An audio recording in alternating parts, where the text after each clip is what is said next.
Salam alaikum, bonjour, je vous propose aujourd'hui la recette de marcouda à la marocaine de Madame Halima Filali. Ici j'ai une dizaine de pommes de terre écrasées à la fourchette, il faut bien écraser, après s'il reste quelques morceaux c'est pas grave.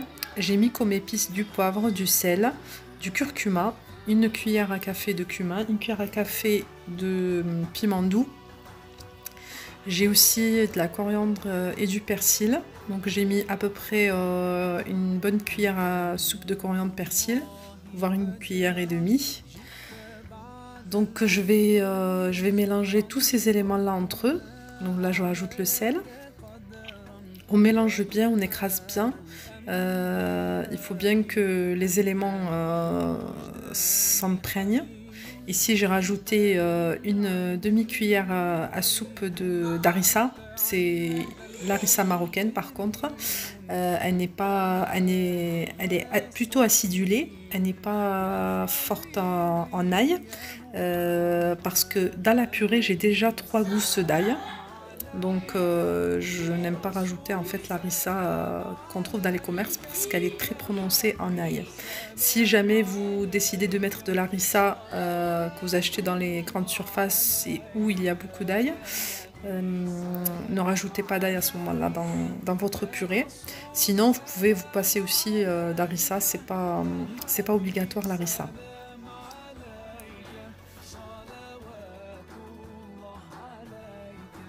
Après avoir tout mélangé, comme vous voyez à l'écran, on a le résultat, la couleur que ça donne.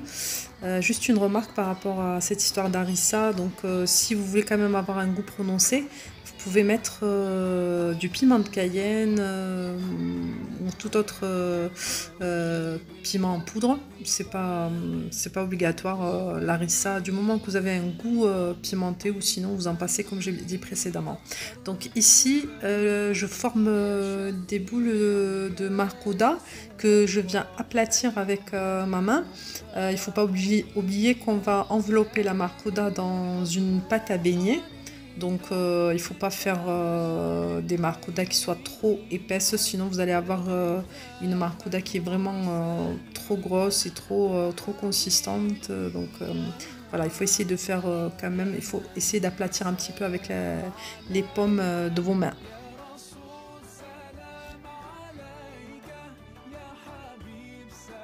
Pour la pâte à beignet, on a 160 g de farine, une cuillère à soupe de levure de boulanger ou levure sèche.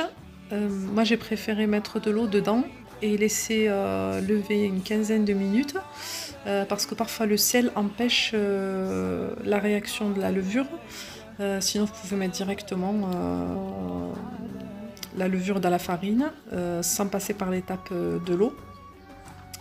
On a 250 ml d'eau, on a du sel, du curcuma pour donner un peu de couleur et un peu de vanille pour ne pas avoir le goût prononcé de la levure, mais c'est facultatif, hein. Si vous en avez pas, c'est pas grave.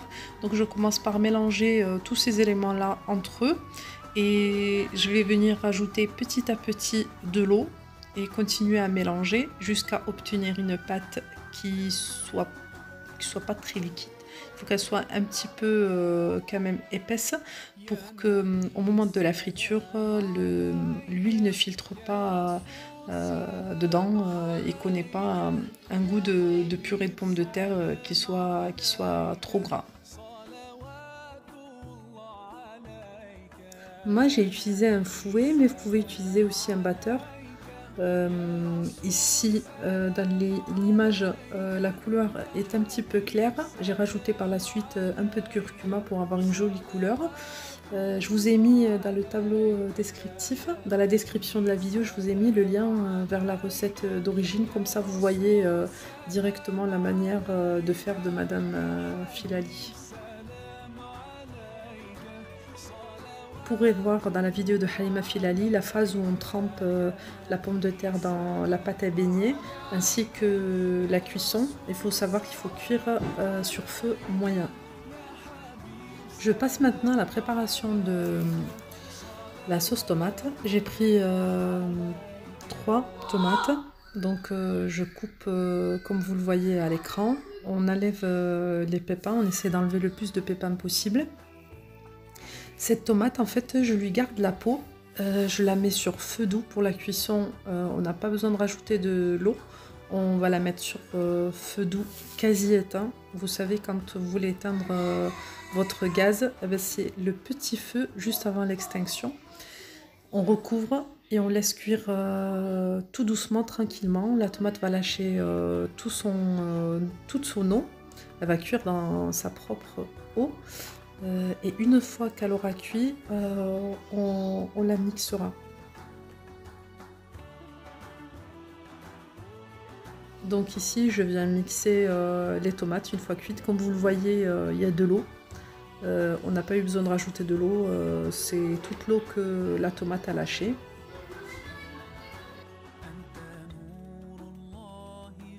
Après avoir mixé, on met un petit peu d'huile d'olive ou huile de tournesol, coriandre, persil, sel et cumin.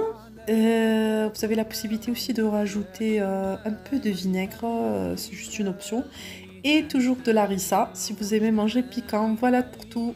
Pour cet iftar, je vous propose aussi de la viande cuite à la douce.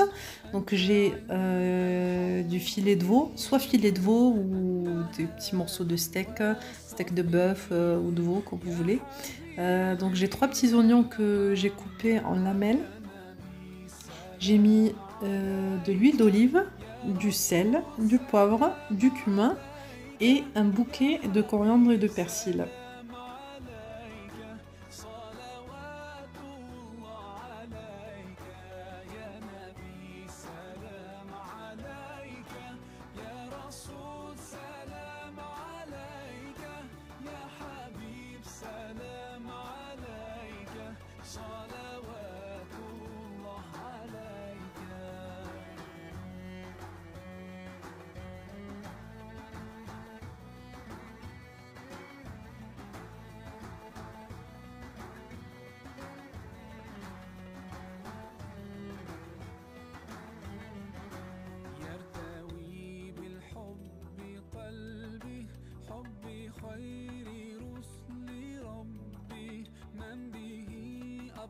Après avoir mis tous les épices et coupé l'oignon, donc on met tous ces éléments là dans la poêle, on mélange le tout et on place le petit bouquet de coriandre persil. Il faut savoir qu'il faut mettre plus de coriandre que de persil.